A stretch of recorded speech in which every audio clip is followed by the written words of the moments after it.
সূর্য আবার উদয় হয়, আবার প্রভাত হয়, কিন্তু যদি জীবন বেলা অবসান হয়ে যায়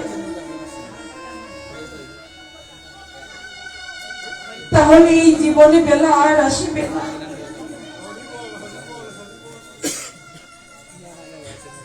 আমাদের জীবনে বেলার সূর্য যদি একবার ডুবে যায়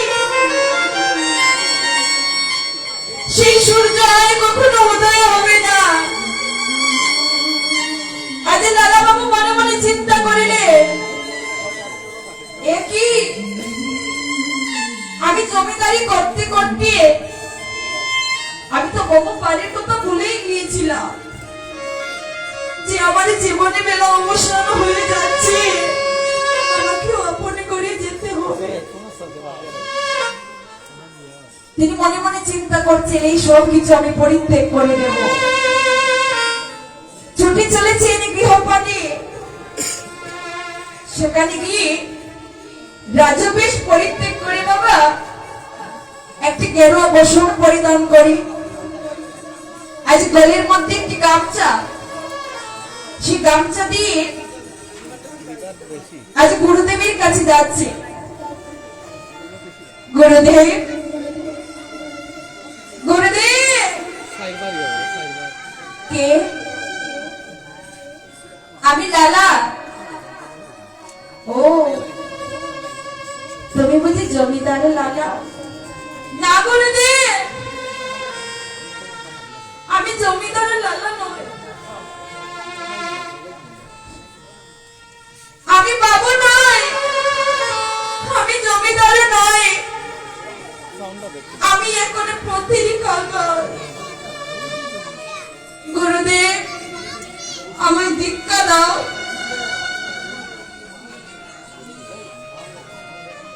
শ্রীজীব গোস্বামীর কাছে গিয়েছিল দীক্ষা নিতে। গুরুদেব বলছে, লালা জমিদারি করেছো, কি সেবা করবে কি না কিছুই থাকবে না তোমার, তোমাকে আমি দীক্ষা দেব। বলছে, গুরুদেব কৃপা করে আমায় দীক্ষা দাও। গুরুদেব বলছে, ওরে লালা তোকে আমি দীক্ষা দেব, তোকে কাঙাল হতে হবে, ধারে ধারে গিয়ে ভিক্ষে করতে হবে। বলছি, গুরুদেব তাই হবে। তুমি জানো প্রভু, এখান থেকে যদি আমি ঢাকা যেতে চাই আমি সেই রাস্তাটা জানি, এখান থেকে যদি সিলেটে যেতে হয় আমি রাস্তাটা জানি, কিন্তু জানেন গুরুদেব আমি তো গোবিন্দের চরণে পানে যাব, আমি যে সেই রাস্তাটা জানি না গুরুদেব। তাই তো বলছি, কৃপা করি ওই গোবিন্দের চরণে পানে যাবার একটু সুযোগ করে দিন। তাই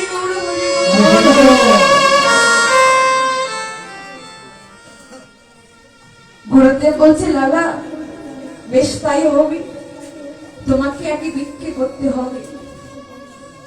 নগরে নগরে ভিক্ষা করছি, ভিক্ষা করে এনেছে। গুরুদেব এই দেখো আমি ভিক্ষা করেছি। লালা সব ঘরে কি ভিক্ষা করেছ? গুরুদেব আমি সবার ঘরে ভিক্ষে করেছি, কিন্তু একজনের ঘরে আমি ভিক্ষা করিনি, সে হচ্ছে জগৎ স্যার। সে আমার বাল্যকালের বন্ধু ছিল। আমার মধ্যম বয়সে ওই জগৎ শেঠের সঙ্গে মামলা মোকদ্দমা করে আমি প্রতিহিংসায় বলেছিলাম যে ওই জগৎ শেঠের মস্তকটা ছেদন করে আমার কাছে এনে দেবে, তাকে আমি 1 লক্ষ স্বর্ণ মুদ্রা উপহার দেব। আমার কথা শুনে ওই জগৎ শেঠ বলেছিল যে ওই লালার মস্তকটা ছেদন করে আমার কাছে এনে দেবে, আমি তাকে 1 লক্ষ স্বর্ণ মুদ্রা উপহার দেব। গুরুদেব, সেই কথাটা তো তার আজও মনে আছে। সেই অহংকার, যদি আমি যাই জগৎ শেঠের কাছে, আমাকে যদি সে বধ করে নেয়। গুরুদেব বলছে, ওরে লালা, এই জগতের একটা শত্রুকে তুই সাধন করতে পারবি না, একটা শত্রুর কাছে তুই যেতে পারবি না। এই দেহের ভিতরে যে 6টা শত্রু আছে, তাকে কেমন করে তুই সাধন করবি? এই যে দেহের মধ্যে 6টা রিপু আছে,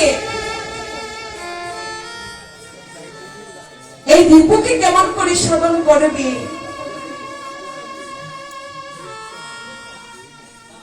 এবার গুরুদেব বলছি, লালা, তুই ঘরে ফিরে যা, তোকে দিয়ে হবে না। লালা মনে মনে চিন্তা করছে, গুরুদেব, একবার যখন সবে কিছু আমি পরিত্যাগ করেছি, আর আমি সেই রাজ্যে ফিরে যাব না, আমি সেই জমিদারিতেও ফিরে যাব না। আমি যাব জগৎ শেঠের কাছে। ধীরে ধীরে যাচ্ছি জগৎ শেঠের কাছে। সেখানে গিয়ে দেখতে পাচ্ছি দাড়ি বসে আছে, তো দাড়িকে ডেকে বলছে, ওরে দাড়ি। জগৎ শেঠ জমিদারকে গিয়ে বল যে একজন ভিখারি এসেছে ভিক্ষা দান করতে। দাড়ি গিয়ে বলেছে জমিদারকে, তিনি চিৎকার করে উঠলেন যে আমি হচ্ছে জমিদার, আমি এক ভিক্ষুককে ভিক্ষা দান করব, তাও আমার হাতে, দূর করে দে। দাঁড়িয়ে এসে বলছে, ওরে, ভিক্ষা তো দেবে না, যা দিতে হয় আমি দেব। বলছে, তোমার কাছ থেকে তো আমি ভিক্ষা নেব না, তুমি গিয়ে বলো, যাও, তুমি গিয়ে বলো জগতের শেঠকে যে তোমার বাল্যকালের বন্ধু এসেছে, আমি হচ্ছি লালা, আমার কথা বলো। এবার দাড়ি মনে মনে ভাবছে, তাই তো, আচ্ছা লালা বাবু জমিদারি ছেড়ে ভিখারি হয়েছে, তা তো বলতেই হবে। গিয়ে বলছে, প্রভু দেখি এসো, লালা বাবু জমিদারি পরিত্যাগ করে কামাল সেজেছে, আর বলছে তোমাকে ভিক্ষা দিতে। আজ জগৎ শেঠ ওই দাড়িকে বলছে, দাড়ি, যাই হোক, যা চাই সব কিছু তুই দিয়ে দে, তাও তো বন্ধু, আমার যে বাল্যকালের বন্ধু হয়। এবার গাড়ি গিয়েছে। এবারে জগৎ শেঠ মনে মনে চিন্তা করছে, আমার বন্ধু ভিখারি হয়েছে, মনে মনে কষ্ট হচ্ছে, যাই একবারে গিয়ে দেখে আসি। যেই না দরজার সামনে এসেছে, দেখতে পাচ্ছি লালা বাবুকে। লালাকে দেখে বলছে, ওরে লালা, তোর কেমন দশা হলো?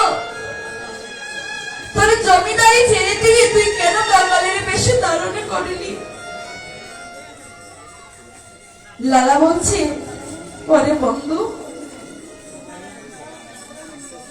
আমার যে বেলা অবসান হয়ে যাচ্ছে, আমার যে বাসনায় আগুন দিতে হবে, তাই তো আমি জমিদারি পরিত্যাগ করি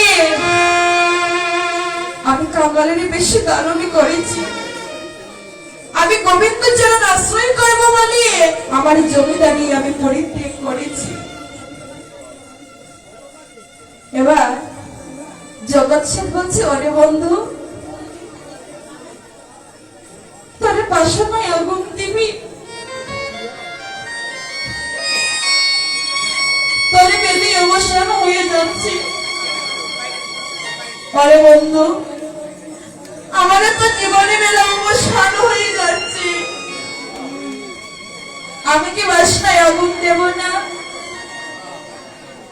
এই বলে জগৎ সিং বলছে, বন্ধু তোর ওই খাট থেকে গামছাটা আমাকে দে। সেই কথা বলে গামছাটা এনে ওই গামছা দিয়ে লজ্জাটা নিবারণ করে রাজবেশ পরিত্যাগ করি দুজন মিলে চলেছে গুরুদেবের কাছে। গুরুদেব,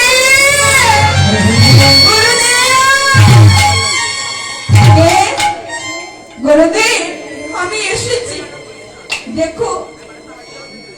একই তুমি একা গেলে আবার দুজন ফিরে এলে।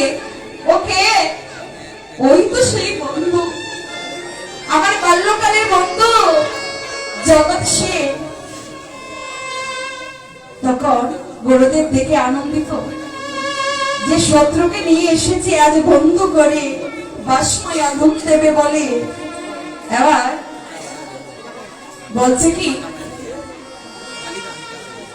তোমরা এখানে বসে। গুরুদেব আজ দীক্ষিত করলে। দীক্ষা দেবার পর জগৎ সিং আর লালা বাবু চলে গেলেন বৃন্দাবনে। সেখানে গিয়ে আজ কুটিরের মধ্যে বসে বসে হরি নাম কৃষ্ণ নাম করছে। যে জীবনে বেলা অবসান হয়ে যায়, যদি কৃষ্ণ নাম না করি তাহলে কি বহু নদীতে পার হতে পারবো? তাই তো তিনি বৃন্দাবনে গিয়ে সেখানে দুজনে মিলে ছোট্ট ভাঙা কুটিরে বসে বসে হরি নাম কৃষ্ণ নাম করলেন। তাই গৌর হরি। হরে কৃষ্ণ হরে কৃষ্ণ কৃষ্ণ কৃষ্ণ হরে হরে রাম হরে রাম রাম হরে হরে। সবাই মিলে হরে কৃষ্ণ হরে কৃষ্ণ কৃষ্ণ কৃষ্ণ হরে হরে হরে কৃষ্ণ কৃষ্ণ কৃষ্ণ হরে হরে। এটা হচ্ছে আমাদের দুর্ভাগ্য। তো দেখুন ভক্তগণ দাঁড়িয়ে দাঁড়িয়ে না থাকে, এখানে এসে বসুন শ্রীবাস সঙ্গনে। কারণ এত কষ্ট করে যখন এসেছেন কীর্তন শ্রবণ করতে, তাহলে এই শ্রীবাস সঙ্গনে এসে বসবেন। আপনাদের চরণ ধরে বলছি, দাঁড়িয়ে থাকবেন না, শ্রীবাস সঙ্গনে এসে বসুন।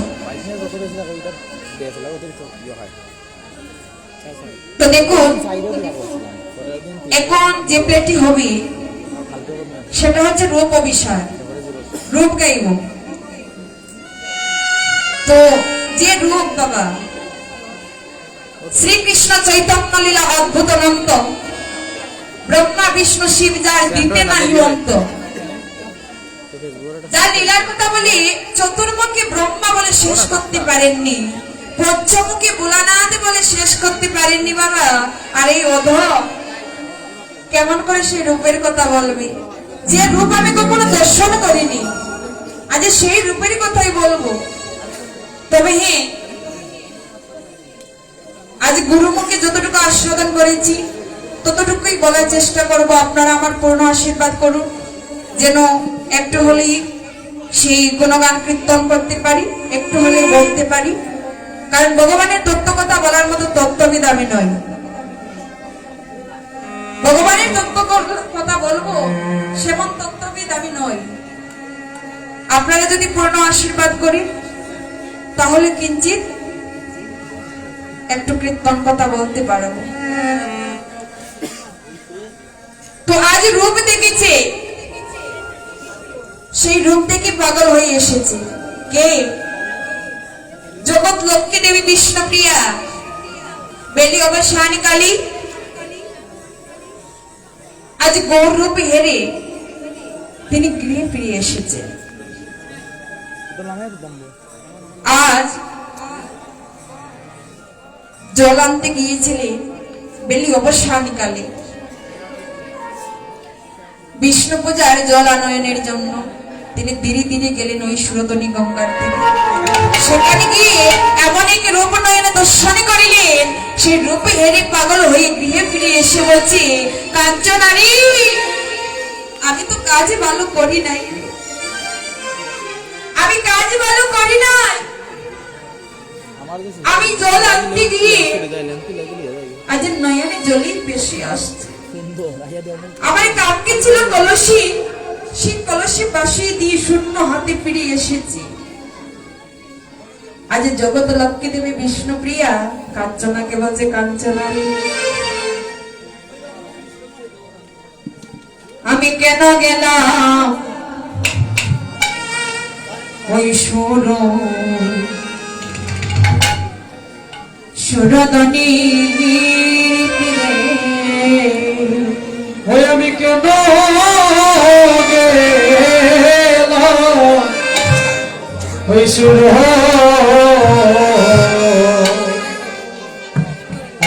সুরদনীর তীরে, ওই আমি কেন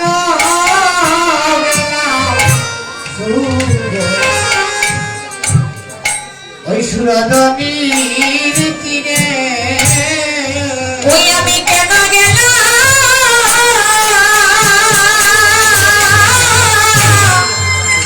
ওই সুরদনী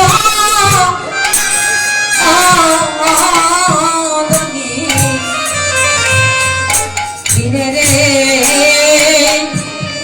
ওই আরে আরে অনাগরী, আমি কেন গেলাম সুরদনী তীরে, অনাগরী গো কেন গেলাম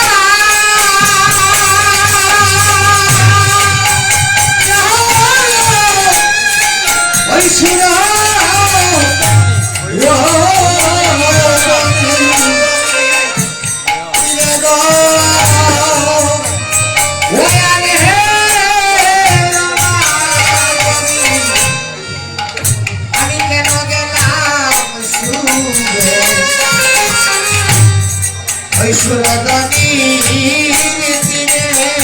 অনাগরী রে সুরদনী তীরে, কেন রে গেলাম অনাগরী গো সুরদনী তীরে, কেন রে গেলাম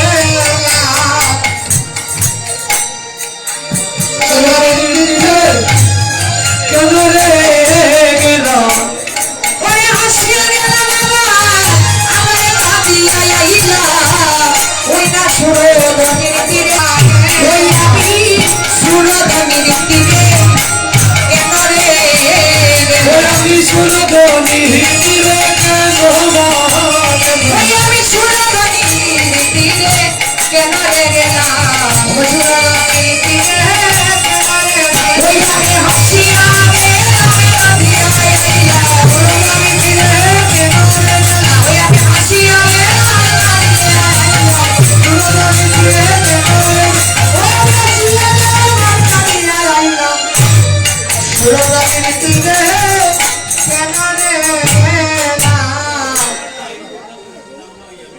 আজ কেন গেলি, কেন আইলি? ওরে অনাগরী, সুরদনী গঙ্গার তীরে কেন যায়? হ্যাঁ, আমরাও তো যাই। তোরা ভাই কি হয়েছে, কি হেরে এসেছিস সেই কথা বল। বলছে, শোন আমি কি হেরে এসেছি। আমি কি হেরিলাম, কি হেরিলাম ও অনাগরী, ও আমি কি হেরিলাম, কি হেরিলাম, কি হেরিলাম ও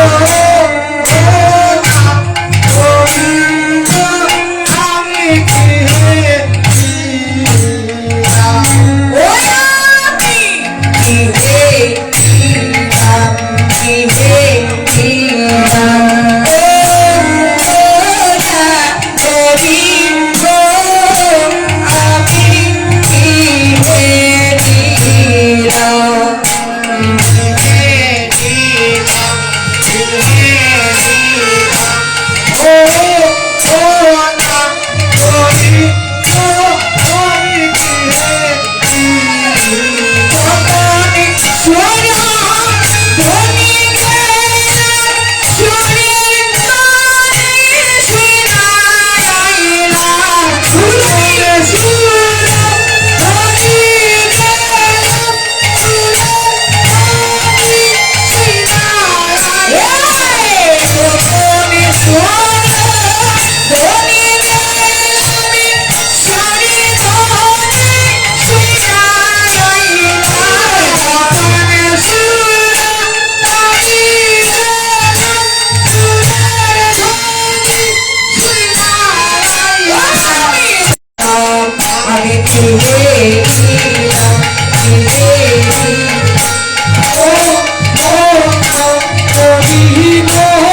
গঙ্গার ঘাটে গিয়ে কি হেরে এসেছিস? এই যে বাবারা, ঠাকুরকে পিছন দিয়ে কেউ দাঁড়াবেন না, ঠাকুর ঘরের সামনেটা একটু ক্লিয়ার করে রাখেন। বুঝতে পারলাম না বাবা, আপনারা একটু ধৈর্য ধরে বসুন। দাঁড়িয়ে দাঁড়িয়ে কীর্তন শ্রবণ করার চেয়ে একটু ভক্তের চরণতলি অঙ্গে মাখলেও জনমটা সার্থক হয়ে যাবে। অনেক অনেক মায়েরা বোনেরা চেয়ারম্যান হয়ে বসে আছে, বলি এমন ভাব নিয়ে কীর্তন আসরে কীর্তন শ্রবণ করলে মহাপ্রভুর কৃপা কখনো লাভ হবে না। মহাপ্রভুর কৃপা লাভ করতে হলে কাঙ্গাল হতে হয়। মানের গৌরব কুলের গৌরব যদি তাকে বাবা, তা নিয়ে গোবিন্দ সেবায় লাগা যায় না। তো আজকে তো বিয়ার ডেট, হ্যাঁ আমার বাড়িতেও বিয়ে আছে। এই কীর্তনের জন্য বিয়াটাও গাইতে পারলাম না, তবে মনে খুব আনন্দ আছে, এত ভক্তকে দর্শন করলাম। কিন্তু দেখুন তো, আপনারা দাঁড়িয়ে থাকবেন না, বসে বসে কীর্তনটা শ্রবণ করলে দেখতে সৌন্দর্য বৃদ্ধি হবে। এভাবে দাঁড়িয়ে থাকবেন না, আপনাদের চরণ ধরে বলছি। তো বলছি কি হেরে এসেছিস? বলছে হেরে এসেছি জানিস, যখন সুরদিনী গঙ্গার তীরে গেলা, সেখানে গিয়ে জল বর্প কি আজ এমন এক রূপ দর্শন করলাম, দর্শন করি পাগল হয়ে আমি ঘুরে এসেছি। দেখতে পেলাম আজ ওই সুরদিনী গঙ্গার তীরে একটা চাঁদ উদয় হয়েছে। এখানে চাঁদের কথা বলছে যে ওই সুরদিনী গঙ্গার ঘাটে নাকি চাঁদের উদয় হয়। তো আপনারা কি মানতে পারছেন যে সুরদিনী গঙ্গার ঘাটে চাঁদের উদয় হয়? চাঁদ কোথায় উদয় হয়? হ্যাঁ, মাটিতে। কোথায় গো? চাঁদ উদয় হয় আকাশে। তো আজ গৌরবানী পাগলের মতো বলছে যে সুরদিনী গঙ্গার ঘাটে চাঁদের উদয় হয়েছে। আর নাগরিকগণ বলছে গৌরবামিনী, ওই সুরদিনী গঙ্গার ঘাটে চাঁদের উদয় নয়, চাঁদের উদয় হয় গগনে। তাই তো বলছি শোন, চাঁদের উদয় গগনেই হয়েছে। আজ নাগরিকগণ বলছে কি, ওরে এক চাঁদে গগনে উদয় আমরা সবে জানি। ওরে গঙ্গার ঘাটে চাঁদের তরু কে রহিল আনি। চাঁদে গগনে উদয় আমরা সবে জানি। গঙ্গার ঘাটে চাঁদের তরু রুখিল আনি। ওরে এক চাঁদে গগনে উদয় আমরা সবে জানি। গঙ্গার ঘাটে চাঁদের তরু কে রহিল আনি।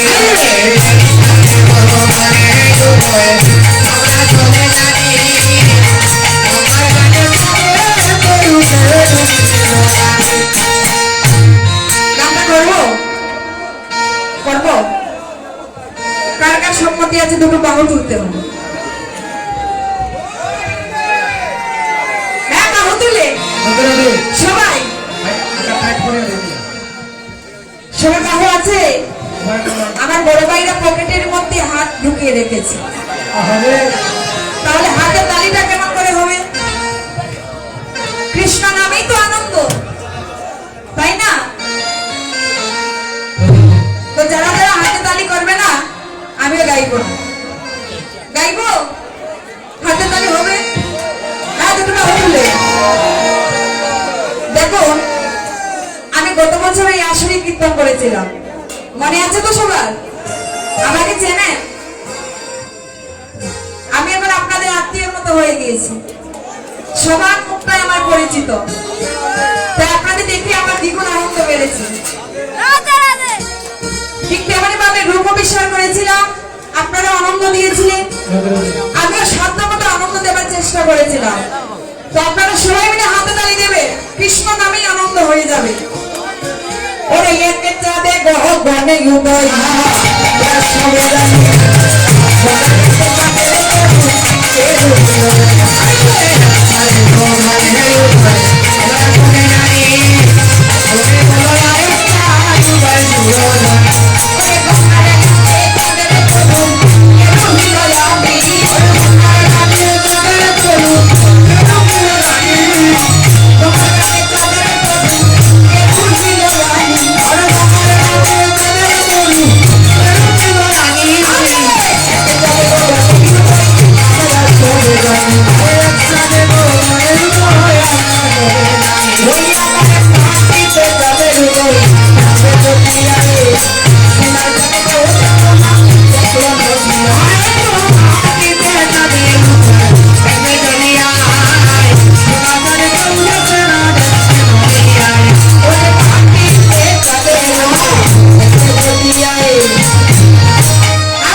এখানে দেখছি মায়েরাই ভালো পাচ্ছে,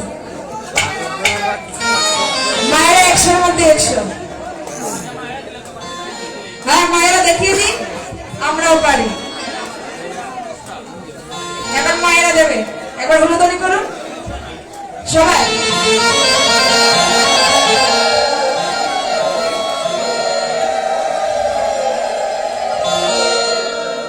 এবার মায়েরা হাতে তালি দিন তো, দেখিয়ে দিন।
নৌকা বলে। আর মায়েরা যে গলায় ঝগড়া করে ওই গলা দিয়ে করলেই হবে, বেশি করতে হবে না। বলে মহাপ্রভু কি। হ্যাঁ, এদিকে আওয়াজটা কম আসছে। কি ভাইরা ঠান্ডা? তো আমাদের তো ঠান্ডা লাগছে, তাতে কি হয়েছে? জয়ের তালে দিলে সব বই চলে যাবে। সবাই মিলে একসাথে মহাপ্রভু কি, মহাপ্রভু কি। এখনো মন করছে না, এই যে মায়েরা সাড়া দিচ্ছে না। আগে দিয়েছে কিন্তু এখন দিচ্ছে না। সবাই মিলে দেবে। ঠান্ডার মধ্যে যারা কীর্তনে আসেনি বোর্ড থেকে তারাও মিস করবে, তাই না? এভাবে জয়ধ্বনি করতে হবে। বলি মহাপ্রভু কি, মহাপ্রভু কি, ভক্তবৃন্দ কি, ভক্তবৃন্দ কি, সম্মান কি, হরিনাম সংকীর্তন কি। মায়ের প্রাণে হুলুধ্বনি করবেন কি? হুলুধ্বনি।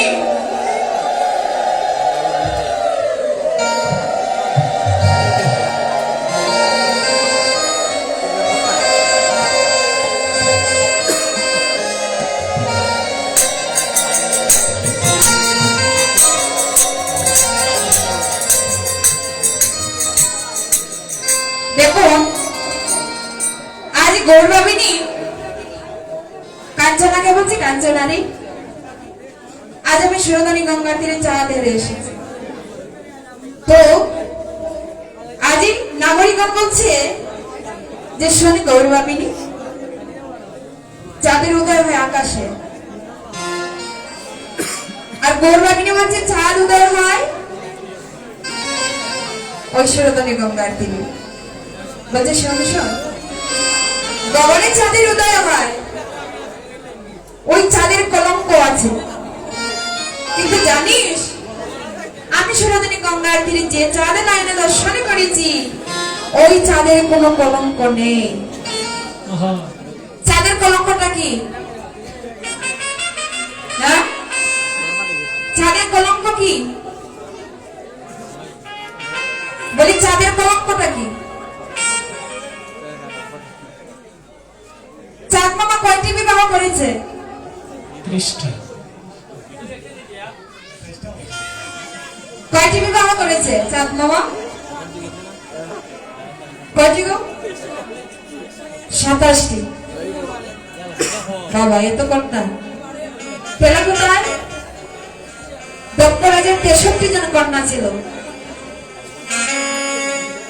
সেখান থেকে 27টি বিবাহ করেছে কে?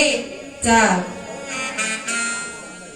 তো এবার চাঁদ মামা 27টি বিবাহ করেছে বটে, কিন্তু চাঁদের কেন কলঙ্ক?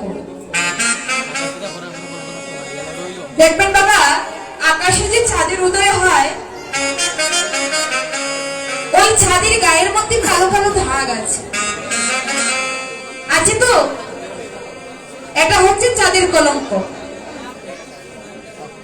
তো দেখুন, চাঁদের কলঙ্কটা কেমন করে হলো? আমরা যখন চাঁদের গায়ে কালো কালো দাগ দেখি,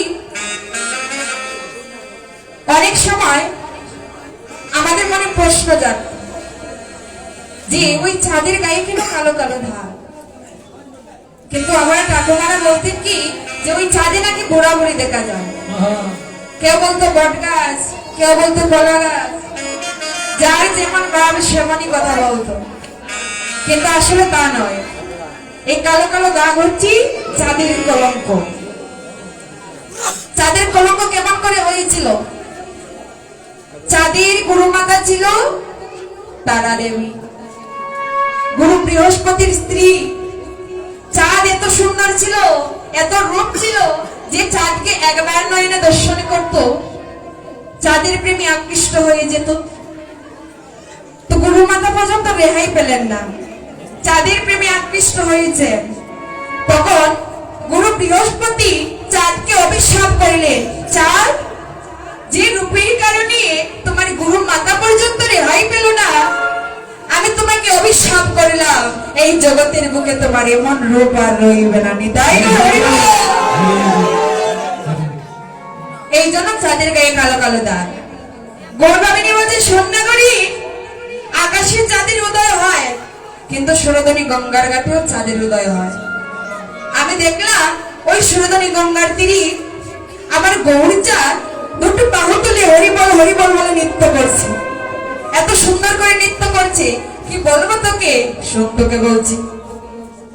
আজ সুরধনী গঙ্গার তীরে হরি বলে নেচে যায়, হরে সুরে ধনির গঙ্গার ঘাটে হরি বলে নেচে যায়। ওয়াজি সুরধনীর গঙ্গার তীরে হরি বলে নেচে যায়,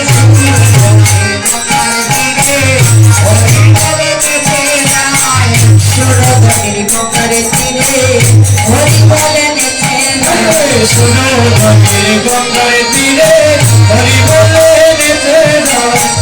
যাইরে কাদা সোনার বরণ চাঁদের কিরণে মাথা গায়ে, রে কথা সোনার বরণ চাঁদের কিরণে মাথা গায়ে। ওরে যাইরে কাদা সোনার বরণ চাঁদের কিরণে মাথা গায়ে, আইরে কাঁটা সোনার ভোর চাঁদের কিরণ মাথা গায়ে।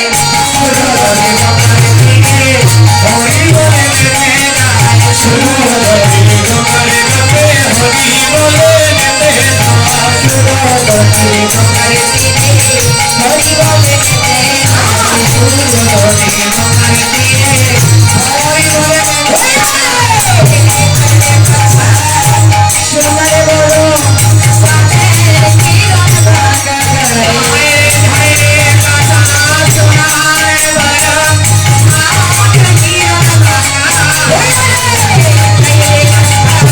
সোনার বরণ চাঁদের কিরণে মাথা গায়ে,